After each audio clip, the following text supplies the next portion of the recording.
Welcome back to another episode of Getting Together Garage. Today, we're going to be getting our cooling system finally finished up. Well, in place. I'm still waiting on a few parts, so it might be a few days till these come in. But this is our 4-core radiator. And we are going to be getting this thing pretty much prepped to go inside the car.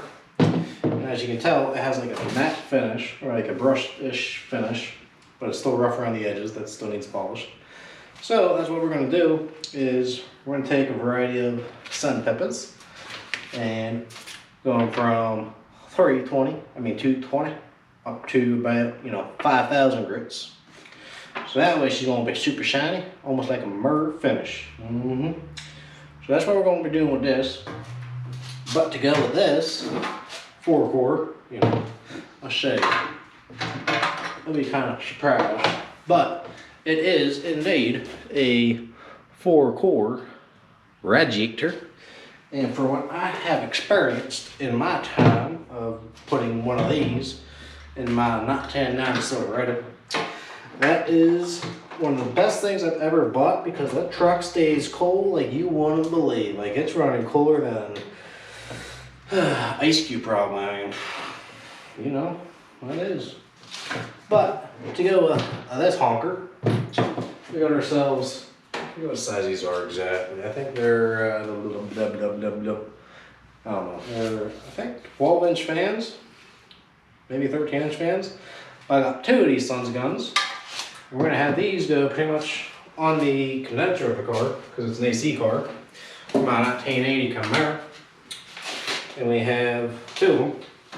And these are just going to go pretty much dead smack in the center, and these are going to be pulling air into the engine bay.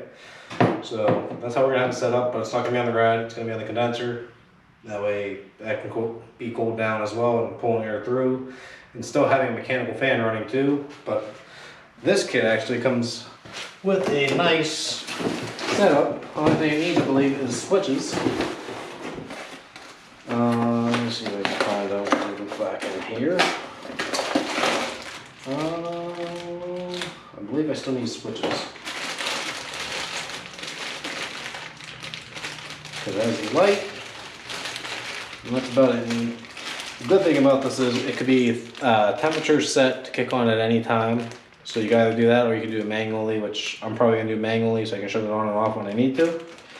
So that way it never has a constant withdrawal of the battery when I am racing. That way I can always shut it off if I need to, or keep it running as I'm going down the track. So that won't be a problem. Comes with 2 relays for both of them, an inline fuse that I might swap out for a weatherproof one, just in case it rains. Nothing will short out, any of that sorts. And for my big dummy, it always comes with instructions, which is not the greatest, but it shows you a whole diagram. See, it'd be nice and easy. All you got is fuses off the light. You can run it both with the ignition on with the temp sense, or you can go straight to the setting unit or straight to the switch, whichever one you want. It's an optional override that you can do with a switch, so either way it's still going to work. So you can run sensor wise, or you can run override switch. So I might just do both ways, so that way it's done. That way, in case it does overheat in traffic, I won't have to worry about much overheating. And then it comes with high quality mounts with is like a zip tie style pull through thing. So it kind of holds it in place. Comes with 2 of them. More bracketry if you want to kind of have a bolt going through or something of that sort. So that's what we got for the fans. I don't know what the brand is. It's some kind of brand I found on Amazon. Same with the radiator. It's called Cooling and Radiator Specialties, and it says passionate with performance, tuning parts, repeat business, and vital to our success. So I don't exactly know what the brand is, but that's what the box says. Again, I found them on Amazon. You can just type in 4-row radiator aluminum, and this will show up. The only thing is it's not polished, but it is all aluminum, so we're going to be doing some high quality polishing here soon. But first at the polishing, which also, we got new rubbers for this, because I think the rubbers for a 4-core is a little bit wider, so you might need to change that up for your isolators for the rat sport. But key thing to polishing any form of aluminum is you gotta actually prep it pretty good. So I'm gonna start off with 320, just get all these minor scratches and stuff from shipping out. It comes packaged pretty good with lots of foam and plastic, so that's one thing I'm not worried about. I'm gonna use a dual action sander, so that way it kind of goes quicker and you won't be doing it by hand. Some I'll be doing by hand and water, but we'll get to that when I get to it. For the most part, once you get the 5000 grit, it's basically already a mirror. You're just gonna polish it up and it's gonna be even brighter. I mean, it's gonna look like a mirror finish. So that's what we're gonna do. I'm only gonna go to the edging on the tanks on each side because there's not really much more I should have to do. I ain't gonna worry about the center because it gets covered up by the rad cover. So at most, I might not. My truck, I did a clear on it because it's easier environments, but we're not going to worry about that on this. But that's pretty much about it. Let's go ahead and start getting this thing kind of cleaned up. Well, not really cleaned up. We'll start getting this sanded down with some 220. And then we'll move on to going to higher grits. So kind of show you what happens first, and I'll do a time lapse. So let's go.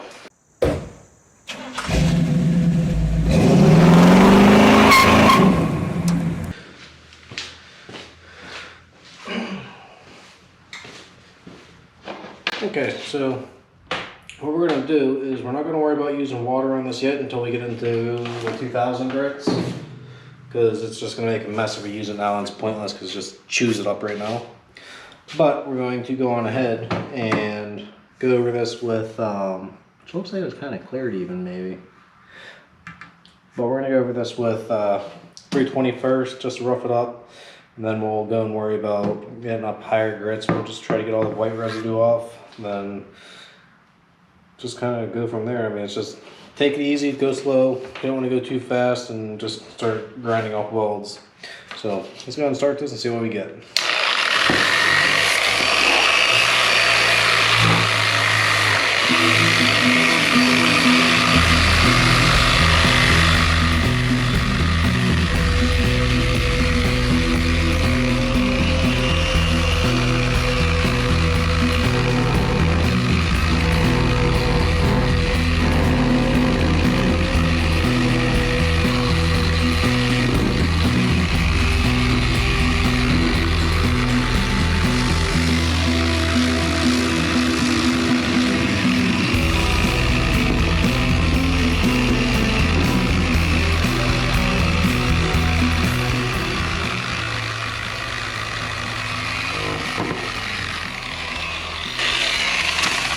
Like that, we have a good start on the metal. Not too heavy, just like just enough to kind of just etch it enough. And then we're gonna do the other side. I'm gonna hang it on the edge to do that. So I'm gonna put this in a time lapse. We'll keep doing this all the way up to 5000 grit.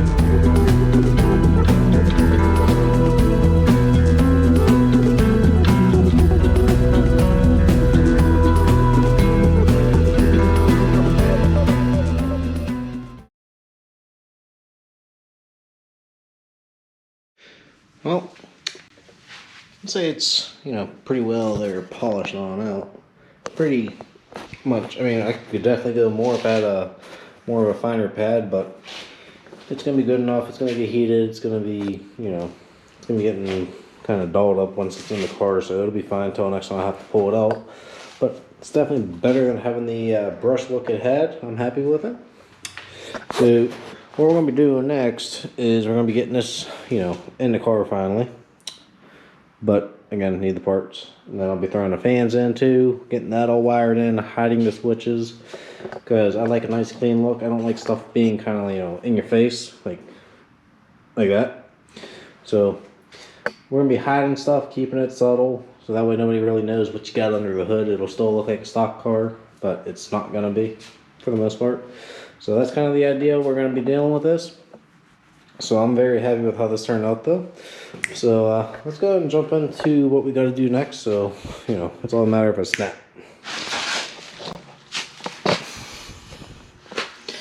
You know, I was kind of curious about that TikTok trend, you know, where you can pull wire loom through. So we're going to try doing that with this. I got my 3/8 wrench.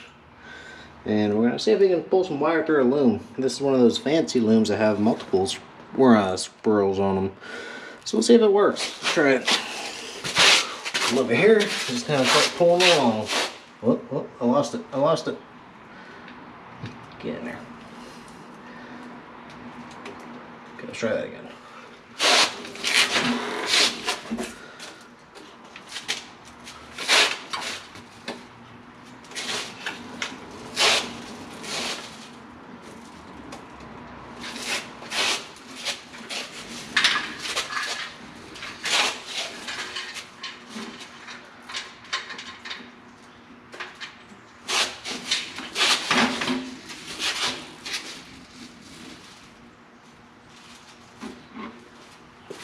I said it's not too bad of a, trick, because that would normally take at least 20 minutes to get all the wire in this loom, and it only took what you've seen is whatever time it was there, so like 10 seconds, or not even 10 seconds, like a half, 30 seconds. It's not too bad of a trick, but there you go. Okay, we got the wiring, mouse nest all figured out under there. Everything's loomed. This is officially ready to go.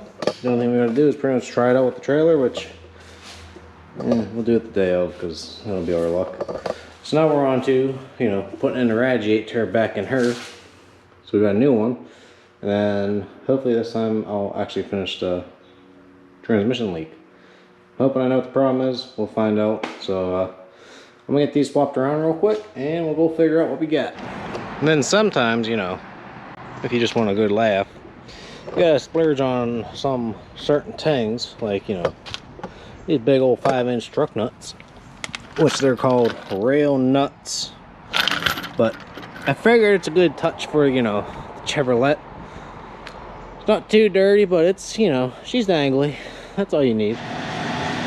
Alright, so we got the new gasket in. Hopefully this is a problem. As you guys can tell here, there's no ribs on the outside, and everything is pretty much, kind of like shrunken in, so there's no sealing on the transmission itself. So I put a new one of these in.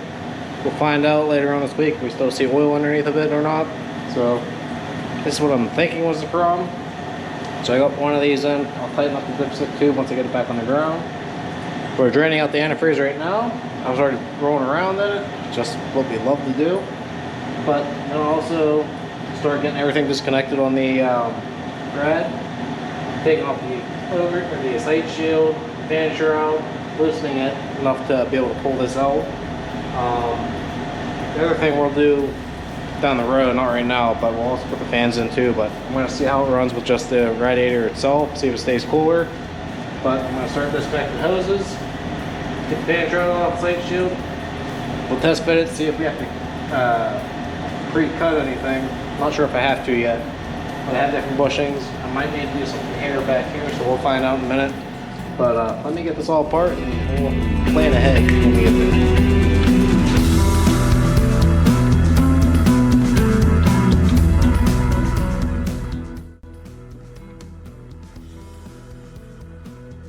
Okay, we got our antifreeze in, got some transmission fluid in it.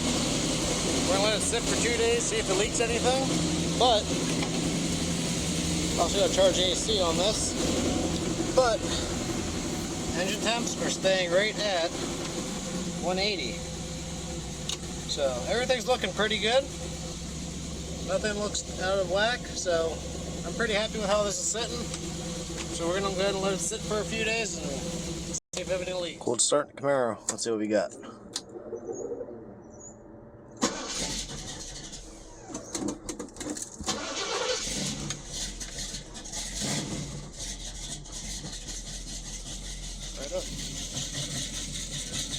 Nice.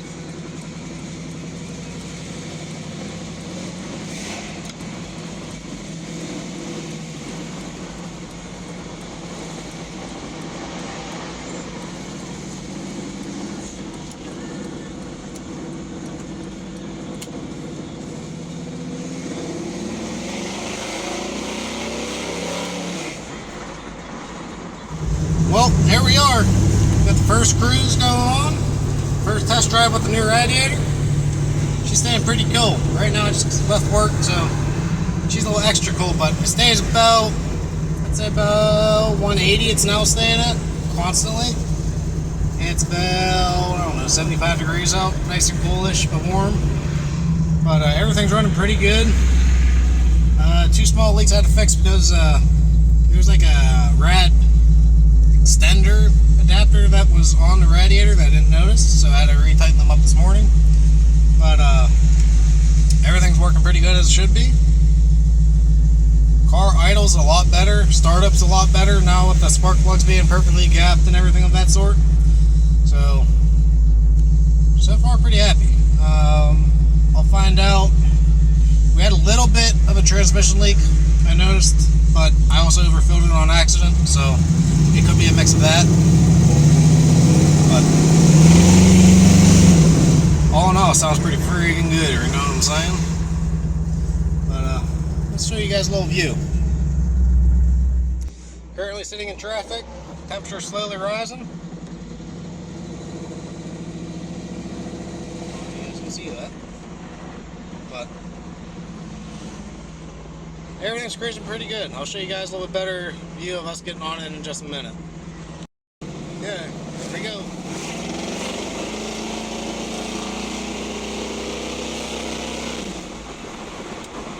She toots and scoots pretty good. I'm not gonna lie. I'm pretty happy with it. We'll see you guys at the car show. Large turnout today. First car show of the season. I really love to have me one of these. There's a nice one over there too. Fun fact about an MG, we almost had one on a trade-in on a Jeep, but he's missing its VIN. So that was a no-go. Definitely a huge turnout tonight. Really happy with how today turned out with this. Glad it's all good for good cause.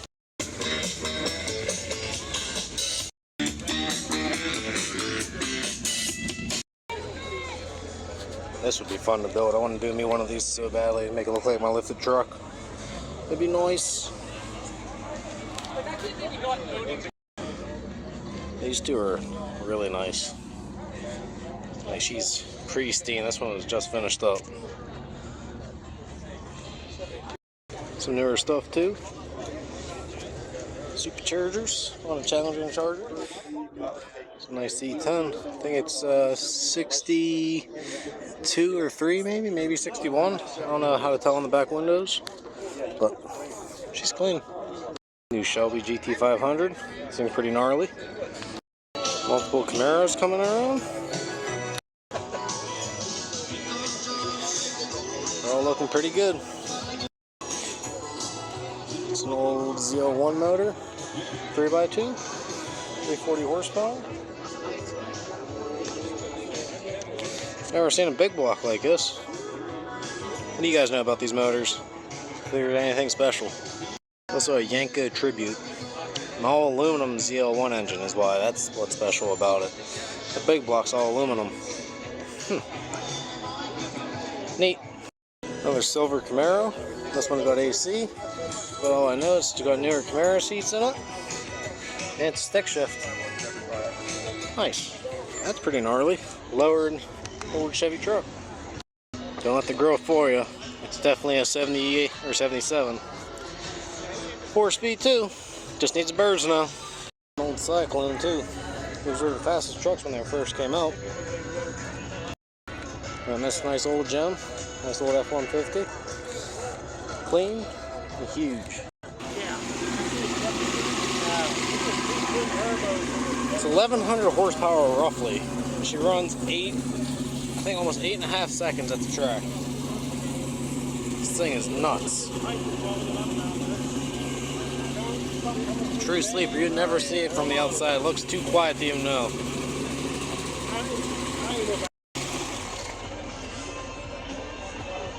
It's nuts. Well, all in all, everything went good today. Car show was nice, car ran good. Not much more I can ask for. So I'm pretty happy with how they turned out. Car is running good with the tune-up. Aluminum radiator. Transmission shifting good so far. We'll find out in another few days to see if I have another transmission leak or not. So kind of waiting to find out on that. But all in all, I'm very pleased with how the car is running. soon, once I get some safety equipment for racing, we'll be doing some more, or get ready to do some drag racing here soon. But I gotta stop up at Summer Racing to get that kind of stuff, so that's on that to-do list to get done, so that's about all I got for you guys. Thank you guys for tuning in and watching, and if you guys liked it, please subscribe and drop a like, leave a comment, tell me what your guys' favorite car was that you guys seen on the video.